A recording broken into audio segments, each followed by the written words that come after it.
మీరు చెప్పండి అమ్మా, ఎక్కడి నుంచి వచ్చారు మీరు? అంటే ప్రచార కమిటీలో ఉన్నారు మీరు. జనసేన ప్రచారం ఎలా జరగబోతుంది? యాక్చువల్లీ నా పేరు వచ్చేసి కనుమూరి కవితా సింధూరి అండి. నేను మహిళా విభాగానికి వైస్ చైర్మన్గా పవన్ కళ్యాణ్ గారు నియమించడం జరిగింది.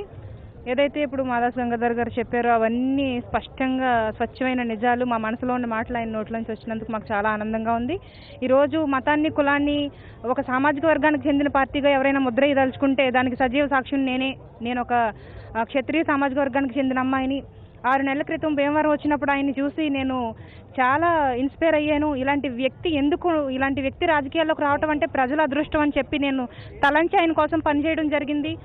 ఈరోజు చాలామంది క్షత్రియ సమాజ వర్గంలో కూడా ఆయన మెంటాలిటీకి ఫిదా అయ్యి సెల్యూట్ చేస్తున్నారు. వాళ్ళు లోపల ఉన్నప్పటికీ కూడా మాకు తెలుసు, మాతో మాట్లాడుతున్నారు, చాలా మంచి వ్యక్తి అని చెప్పి మాతో పంచుకుంటున్నారు. కాబట్టి ఖచ్చితంగా కూడా కులాలకి సంబంధం లేకుండా ఆయన గొప్ప విజయానికి ఆయనకు ఉంది.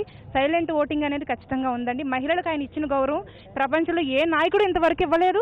దాన్ని మేము పొందుతాం ఖచ్చితంగా. ఇది మొత్తం చూసుకుంటే పార్టీలో అన్ని శ్రేణుల నాయకత్వం, అగ్రనాయకత్వం కాడి నుంచి జన సైనికుల వరకు కూడా అందరూ ఒకటే చెప్తున్నారు, కులాలకు అతీతంగా, మతాలకు అతీతంగా సీట్లు కేటాయించడం కావచ్చు, తమ పోరాటం అయితే కావచ్చు, ఖచ్చితంగా 2019 ఎన్నికల్లో జనసేన జెండా అమరావతిలో ఎగురు తీరుతుందని చెప్పి చాలా స్పష్టంగా చెప్తారు.